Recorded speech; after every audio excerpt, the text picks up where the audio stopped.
Dallas Global. Yo, what's good, what's good? What's up, man? The people don't know what's going on, man. Go ahead, introduce yourself. What's up, man? It's your boy T.Downs from Bricks to Mansion Clothing. Shit. First of all, how you get from bricks to mansions? Like, where'd they come from? Man, they came from a journey. They came from a journey of trying to figure out what I want to do in life. And just sticking to it. So what Bricks to Mansions mean is the B that represents the blood, sweat, and tears you put into something. The 2 that represents staying consistent in your journey, no matter if it's easy or hard. Just stay with it, stay down, and continue growing. The M represents, not only financially, but you're happy with the life you're living, you're happy with the decisions you're making, and you're at true peace within yourself. No, for sure. Now, but like, how did you get into making clothes? What was your start? My start was 2 shirts, white and black. Beat to them just like I have here on it. So on the black ones it was white, on the white ones it was black, and then I put little stripes on the side just for a little something. But I started off just like that. Everybody could wear it, and they asked what it means. So I let people know about the brand with the first shirts I put out. I didn't want to put any graphics. I wanted to brand the logo. Okay, for sure. Now, when you started, was it like was the support automatically there when you started? Like, was people just like, yeah? I'll say definitely, because in school I was always a big sneakerhead. So everybody always came to me about fashion advice anyway. Okay. So it's kind of second nature when I did start the brand for the customers started to be there. Okay. With my releases, I tend to make a release around a shoe. So that Saturday at the mall, when I'm getting my shoe, I'm letting them know, hey man, I got a clothing brand, Bricks to Mansions, check me out. I got a shirt to match them kicks. What's up? Yeah, no, for sure. That's great marketing. Mm-hmm. Now, shit, you from Dallas, Texas, right? No, I'm from Monroe, Louisiana. Okay, Monroe, Louisiana, but you lived in East Elmo. Yeah, Deep Elmo. Now, how did you get to Texas? My dad and my stepmother, after I graduated, my grandmother wanted me to try school. Okay. So I went out there. I went to what is called El Centro, the community college in downtown. Yeah, and I was just going to school there. I was going for business entrepreneurship. Okay. Yeah. Now, like living in Dallas for that period of time, like how was it? Like, did you adapt to the culture of Dallas? Yeah, instantly. Because I'll go out there like at least once a year to see my pops. Okay. I always loved it. There was a lot to do. That's a big city. The Galleria. Yeah. I ain't never seen an ice skating ring anymore. Yeah, no. So that was new to me, So seeing that, when I was out there, they always try to put me in something new. Back home, I'm not in no summer camps. When I was in Dallas, they put me in a summer camp. I didn't like waking up, but they always gave me a new experience, or at least tried to. They take me to the art museum, And shout out to them. Y'all ever in Dallas and need a lawyer? Check out T.Downs Law Group. Take care of you. For sure. And that's your dad? Yeah, that's my dad and my stepmom. Okay, for sure. So they in business together. Mm-hmm. So I seen a little bit of your Another Zine interview where you said like, yo, people really came from like being business owners and just in business. So like growing up seeing that, How did that motivate you?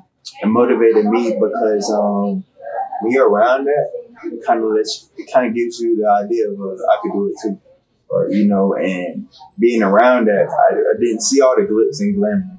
I seen them trying to figure out what works. I seen the ups and the downs. So before I got into it, I already knew it was going to be an easy journey. I feel like a lot of people quit because they thought it was going to be so easy, and they don't understand it takes a lot of blood, sweat, and tears to get where you want to be. Right. No, for sure. Now, shit, you mentioned growing up being in Dallas with your dad and stepmom.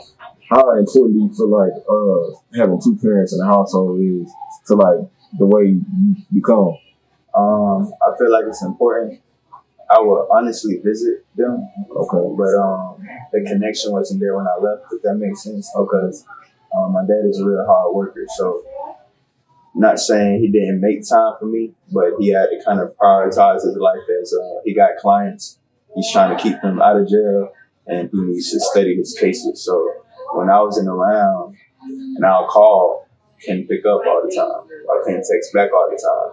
And growing up, it kind of, when I got to around 16, I said,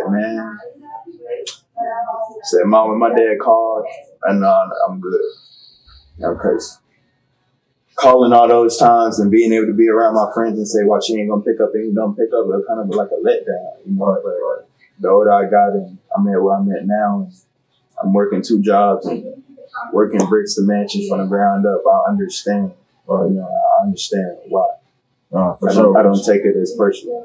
No, for sure, for sure. I feel like, you know, I have my dad, he got remarried too. Mm-hmm. I feel like it's an adjustment. You just with balance, you know what I'm saying? Especially when you're older and you come back, or, you know, from my experience, I moved back with my dad in around high school or middle school, and it was an adjustment because, you know, he got new kids, he got his car lot, he was working and married, you know? Yeah. So it's a lot, man, being an adult. It's like, I feel like as kids, we really didn't pay attention to everything that was going on around us. And when you get older, you kind of, you know, let that shit sink in. Like, damn, I understand this now. Yeah. So I definitely relate. Yeah, I like I said, no hard feelings. You know that I understand why now. But growing up, man, I used to be like, fuck, you know what I'm saying? Where he at? Yeah. But at the same time, every time I was around that man, I used to say he dropped some jewels. And at a young age, he was always giving me game. So if there was ever a time where I was in a situation, he probably already put me there first. Okay, for sure, for sure. Now, how does your business coincide with music? Your music? Yeah. Oh, I love music, right? And my uncle made music, Chris G. He's out of Bastrop as well. Okay. And growing up, when I was selling candy in elementary school, I used to make his mixtapes and pass them out to my, you know what I'm saying? Right. My friends, people at the mall, when I'm walking around the mall, trying to get him out of Louisiana. You know, so I always had that passion for music. Me being in the studio with him, I kind of want to make my own song. It's just I didn't have the words and I didn't want to embarrass myself. Right. You know, but I still surround myself around music to this day. My boys do music. Shout out to King Low in Tampa. Shout out to PMDLX. They're going to be legends. I definitely got to tap in. Now, like I'm not really familiar with like the blog scene in Orlando out here. Like, you guys have a lot of bloggers here? Well, see, this is the thing. And me and my girl just had this talk last night. She said I need to get out of Tampa and focus more on where I am not at. She said Tampa already has you back. You need to let the other cities know that you're back. So Orlando, I got something coming up with H-Dot. You know, I'm connected with him. I'm connected to a couple people from Memphis, like AEP. You know what I'm saying? And 10%. We've been, since we've been going to the school out here, I went for graphic design. We've been, you know what I'm saying, under the same umbrella and the same network. Them boys always show love, but as far as media companies, I haven't done anything with anybody in Orlando yet. Okay. I look forward to it, though. For sure. Now, shit, what's some goals 2021 for your brand? How did COVID-19 affect you? COVID-19 affected me because people were not wanting to buy clothes. People went broke. You know, people went broke. People were scared. People lost their jobs. And not everybody was entrepreneurs.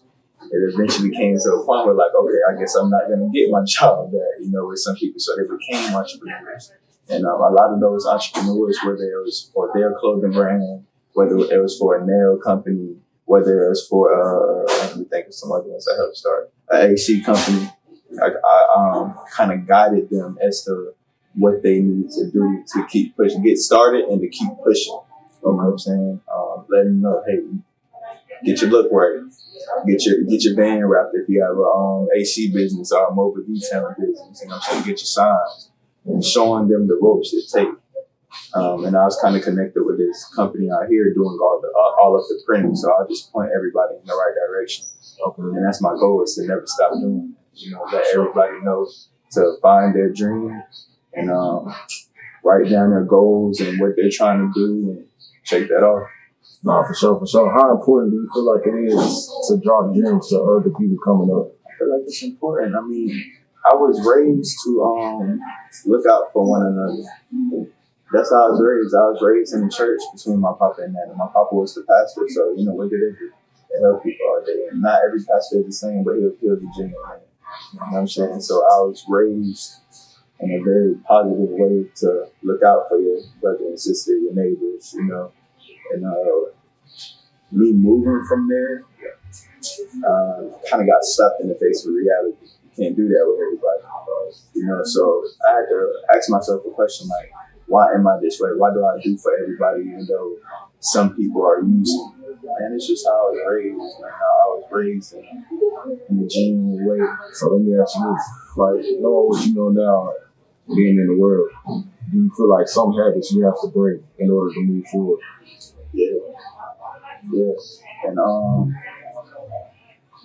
see, I would forgive and forget.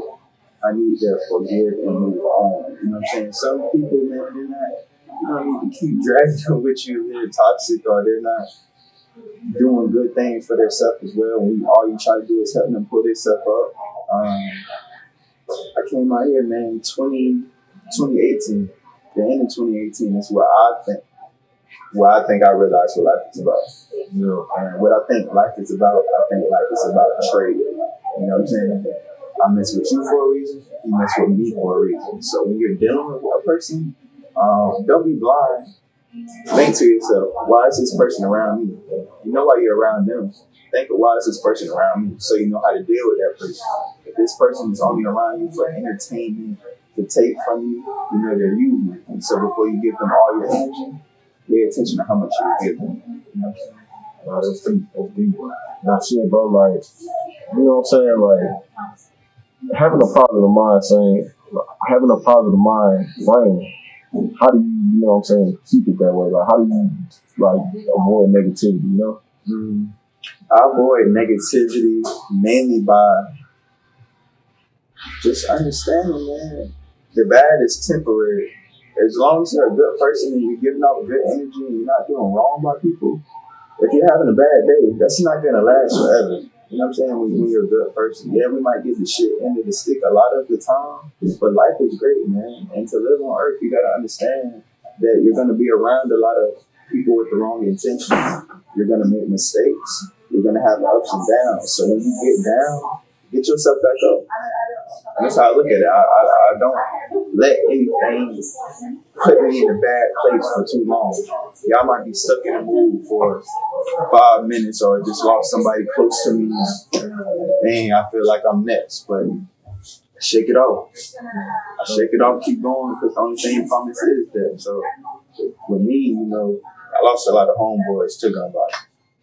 So just them being my homeboys and us being close, we've been around a lot of the same situations. So kind of get that like, dang, man, is it coming for me next? But I know as long as I'm on the right track and I'm doing what I'm supposed to be doing and I'm sharing light on what be to them and I'm spreading be to them all over the world, that's a positive thing. So I feel like the more positive that you do, the more positive you attract. Wow, thanks. Now, shit, what can we expect from you 2021, bro? 2021, you can expect full fits. Right now, I'm working on production of shorts and pants, so that would be the next thing because I've been in t-shirts since 2015. I started my production in 2016. And how hard is it designing clothing? Comes naturally. Okay. I mean, I'll take a drawing like this right here. I drew. I'm into graffiti letters, so I just drew it one day. And take that, I'll give it to my graphic artist at the time, and she'll make my drawing kind of light. Okay. Yeah. Okay. But and where can they get the gear? They get the gear at bricks2mansions.com. It's the number 2 is not it's BRICKS 2 MANSIONS.com. Sean, where can we find you on social media? Social media, you can find me at bricks.2.mansions. And on YouTube, you can find me at B2M_T.Downs. That's TDOWNS. So, bro, I appreciate you coming out, man. Thank you for having me, man. And when I come back to Dallas, we got to link up. Tap in. All right.